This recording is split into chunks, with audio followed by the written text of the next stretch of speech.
Hi, this is Mato. In this video I will show you absolutely fantastic chess game. This is the game between two chess giants, Bobby Fischer and Mikhail. The game was played in Yugoslavia in 1959. In this game Bobby Fischer had white pieces and he started with e4. Tal played c5, Sicilian defense, knight to f3, d6, d4, pawn takes pawn, knight takes on d4, knight to f6, attacking pawn on e4, knight to c3 defending, and a6. Tal opted for Najdorf Sicilian, very sharp defense. Bishop to c4, e6, bishop to b3, bishop to e7, f4, Tal castled, queen to f3. Now game transposed to Sicilian Scheveningen variation. Queen to c7, Fischer castled kingside, Tal played b5, expanding on queenside, and also with this move he is making room for bishop to come to b7, and it is white to move, and Fischer was very eager to attack and he played f5. Let's go back. Better move was a3 to prevent b4 pawn push. So f5 was played, and now b4 attacking knight, knight to a4, and now not taking but e5, attacking knight, knight to e2, and let's have a good look at this position. Tal has a weakness on d5. Is this really a weakness? Not really. If white can't take advantage of this, it's not a weakness then. And if at later stage black manages to push pawn to d5, he will be liberating his game, and that is the aim now.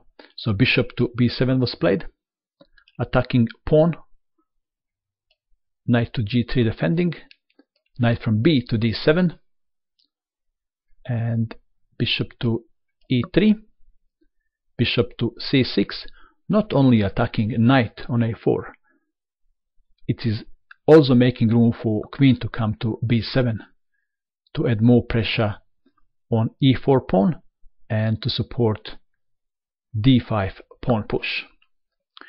Bishop to f2, clearing file for rook which is coming to e1, queen to b7, and rook from f to e1, and now d5, very important move. Pawn takes pawn, knight takes on d5, and have a good look now. Bishop and queen are on same diagonal, and it's not good news for white queen. Knight to e4, and now knight to f4, and this knight is no longer ordinary knight.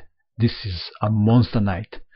They say that knight is worth 3 points, but this one is worth at least double. In this position Fischer played c4. Commentators later said that c4 is a bad move. They said that c3 was better, and you will see for yourself if c4 is good or bad. Now Tal played g6.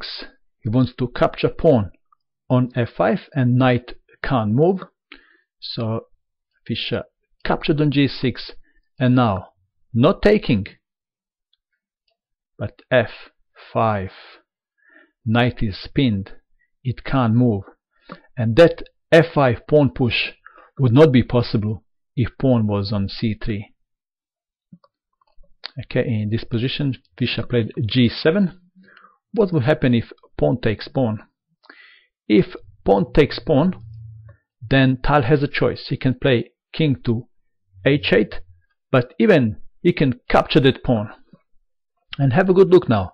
Queen can't take advantage of this exposed queen. h3 and h5 I control are controlled by monster knight. And of course g3 is not possible because bishop takes and black is winning. Okay, so in this position g7 was played. Tal could have played rook to f7, but taking with king is also good. Now queen to g3 check, king to h8, making room for rook to come to g8. Knight is under attack from pawn, so knight from e to c5. Knight takes knight, sorry, not knight takes knight. Bishop takes knight, bishop takes bishop, knight takes on c5, attacking queen.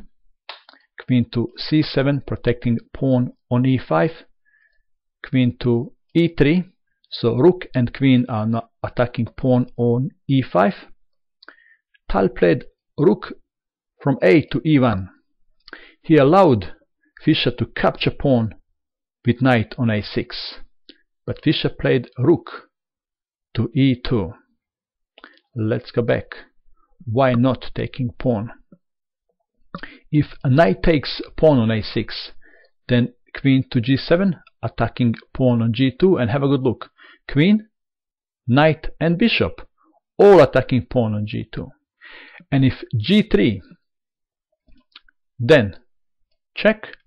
King can't go to h1, he must go to f1, and then f4 will be winning. Okay, so rook to e2 was played. What about g3? If g3, then knight to h3 check, king to f1, f4 is winning again. So Fischer decided to give his rook in exchange for the monster knight on f4. Tal captured rook, queen takes knight, and now many positional players would continue with rook to g1, sorry, rook to g8, attacking pawn on g2, and after g3, queen to d6. This would be also winning. But Tal is not a positional player. He captured with bishop on g2, and this is also discovered attack on knight. So Fischer captured on a6, and now queen to a7 check, king to g2, and now Tal can capture knight, but he played rook to g8.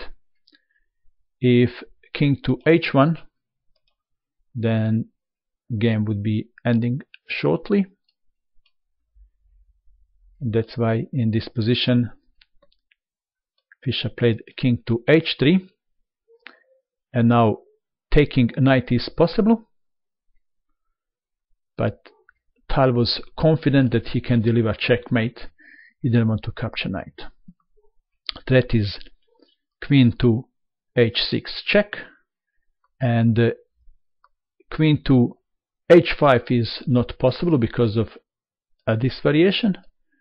Check and checkmate.